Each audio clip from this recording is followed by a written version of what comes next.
Okay, we have a Southwestern Industries Proto TRAK model TRL 1740P TRAK CNC Toolroom Lathe with manual hand wheels. Serial number 98-7484. This machine was new in 1998. We are running it. Machine has a LX2 control.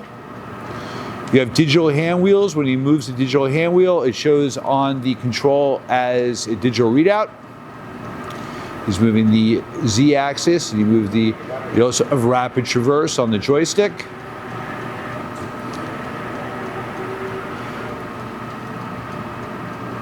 All right, that's the X axis, he already did the Z. That's the spindle brake. You have speeds from 40 up to 2200 RPM. You have 12 different speeds. Machine's equipped with a D16 CAMLOCK spindle.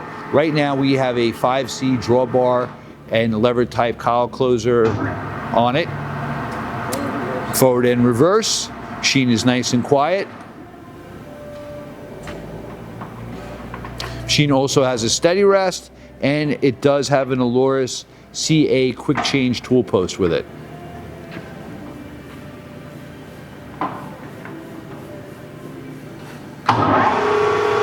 That's a high RPM. Again, spindle brake. Tailstock's number 4 Morse taper with 6 1/4 inch travel. This machine's original paint. It's nice and clean and running on our floor. Thank you for watching our video.